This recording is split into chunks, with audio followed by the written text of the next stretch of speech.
election. So nobody raised a hand, and they were all representing youth.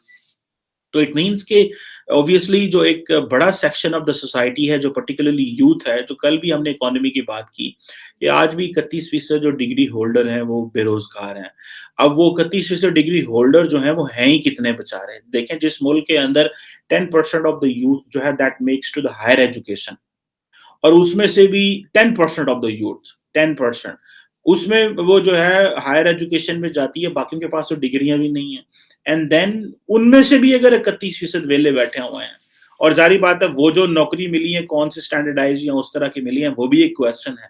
तो ये बड़े एक जिसे आप कह लेना कि बड़ी अचंभे की बात है और बड़ी तकलीफ दे और शर्मिंदगी की बात है कि आपको हर जगह जो है वो कहना पड़ता है, तरले करने पड़ते हैं, आपने इतना कुछ किया है। जैसे वो कनेडियंस कह रहे थे कि जी पाकिस्तान ना जाएं, वहाँ पे हालात ठीक नहीं है, वो हम क्लैरिफिकेशंस दे रहे हैं। हम तो आज तक बहुत सारे ममालिक को ये नहीं कन्विंस कर सके कि वो पाकिस्तान के बारे में अपनी ट्रैवल एडवाइजरीज ठीक करें। हमें मुझे तो इस चीज़ का अंदाज़ा नहीं है कि हमारे फॉरेन मिनिस्टर ये बात करते हैं कि नहीं करते। वो होस्ट गवर्नमेंट से हमारे एम्बेसडर्स रिक्वेस्ट करते हैं कि नहीं करते कि ट्रैवल एडवाइजरीज ठीक करें, और अगर वो नहीं करते तो हम क्या उनसे फिर मुज़ाकरात करते हैं? क्योंकि we should speak to them, we just make our case in front of them. हमें अपना केस रखना चाहिए उनके सामने कि हम क्या कर रहे हैं, हमारी क्या सोच है, या हमारे क्या आगे आइंदा आने वालों दिनों में हमारी जो नीड्स हैं।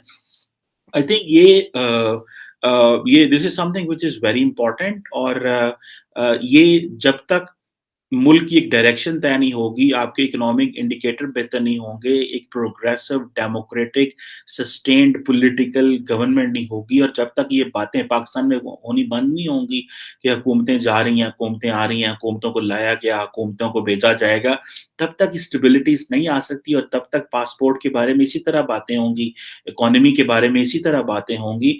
This is something which we should be very careful, and I am sure कि हम सबको तकलीफ ज़रूर होती है, ठीक है? जब हमारी ग्लोबली रिस्पेक्ट नहीं होती या हमारे मुल्क के बारे में लोग बात करते हैं, लेकिन things can only change if we will do something, if we will make a impact, if we do our part of the job. अगर हम अपनी पार्ट ऑफ द जॉब करते हैं, तो things will be good. Obviously वो कहते हैं hope is not a policy, hope कोई पॉलिसी नहीं होती, until and unless we really do work, we do something. So let's hope कि अगर ये खातून अगले दिन, थोड़े दिन पहले यहाँ से इतना पाउंड यहाँ से निकाल के ले गई हैं, और इमरान खान की गवर्नमेंट जो है वो शोर मचा रही है कि हम जो है वो मनी लॉन्ड्रिंग नहीं होने देंगे और फलां चीज़ नहीं होने देंगे, और एफएटीएफ अलहदा हमारे पीछे पड़ी हुई है, और दुनिया अलहदा पड़ी हुई है, और वो देखें वीडियो बना के वो कह रही है मैं ले गई है पैसे, जो करना है कर लो और मुझे कोई नहीं पूछ सकता।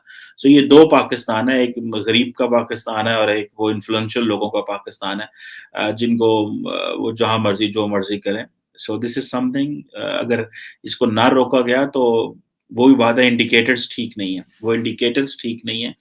जिस पे आज मेरा मकसद आपको फख्र हो एज ए पाकिस्तानी, या पीटीआई कहे कि हमने इसको ठीक कर दिया है। मुझे सबसे बड़ा फिक्र आरजू, मैं खुद पॉलिटिकल साइंस का स्टूडेंट हूं, मेरी ये ख्वाहिश है कि आप सब लोग जो पाकिस्तान में बैठे हैं मुझे बताएं कि फलां इस तरीका कार से हम आगे बच जाएंगे, फलां हमें बचाएगा, फलां इंस्टीट्यूशन हमें रेस्क्यू करेगा। मेरी खुद की ख्वाहिश है ये देखने की, क्योंकि मेरी मादर मिल्लत है, मुझे जाना आ रहा होता है, मेरे मेरे, मेरे प्यारे वहां बैठे हैं, मेरा मकसद दुख होता है। मैं 10 मील से नजर आता हूं, मैं पाकिस्तानी हूं, पाकिस्तानी जबान बोलता हूं, पाकिस्तानी खाने खाता हूं, लेकिन ये कि देखिए मुझे बताए, कोई सिखाए मुझे कि इस लाइन पे हम चलेंगे तो हम बच जाएंगे।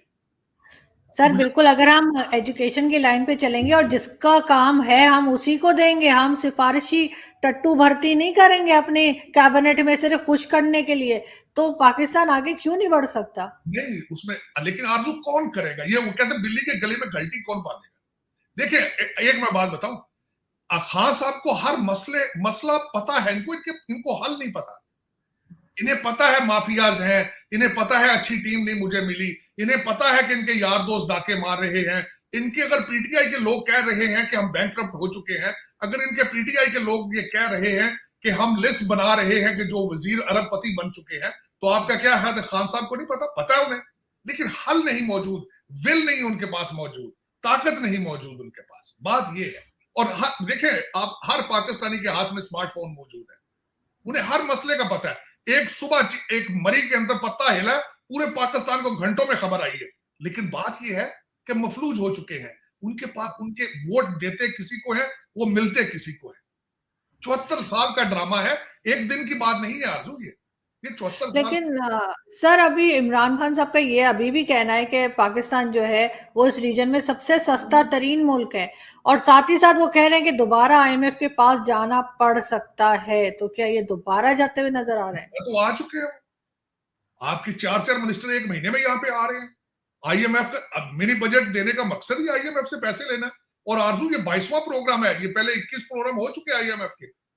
मुझे ये ख्वाहिश है कि वो ये बताए कोई कि आईएमएफ के पहले 21 प्रोग्राम वो किधर गए पहले, तो उसका कोई सवाल जवाब नहीं।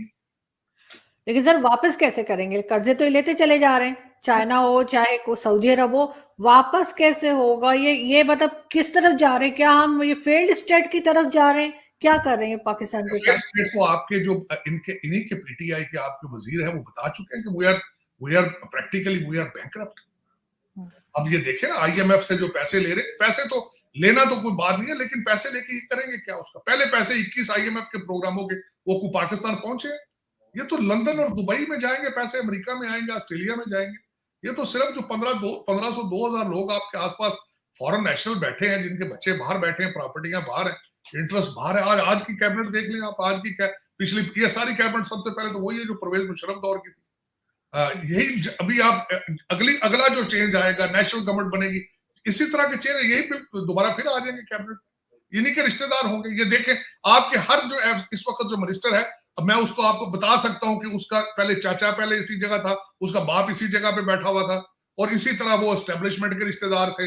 वो मेरा मकसद है एक दूसरे के साथ, ये एक ग्रैंड अलायंस है फॉर करप्शन। इधर आप हर डिपार्टमेंट को देख लें, इन्होंने एक ग्रैंड अलायंस बनाया हुआ है कि किस तरीके से हमने पाकिस्तान को झंझोड़ के खाना लूट रहा है। और सबके रिश्तेदारी आके लंदन में खत्म होती है, सबकी लंदन में बैठते हैं।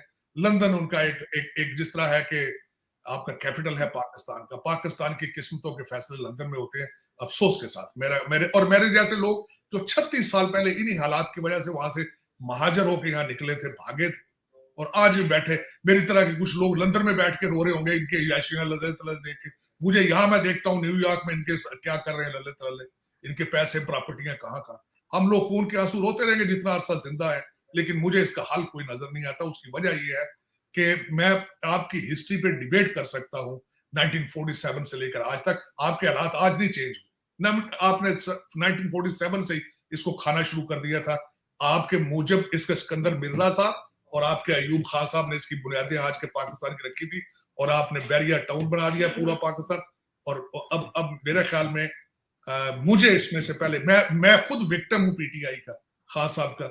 मैं भी इनमें देखता था शायद तब्दीली लाएंगे, लेकिन वो नहीं ला सके अनफॉर्चुनेटली। एक धोखा हुआ है पाकिस्तान के साथ, मेरे साथ धोखा हुआ है। I was abused. लेकिन सर आपने बैरिया टाउन का नाम लिया, तो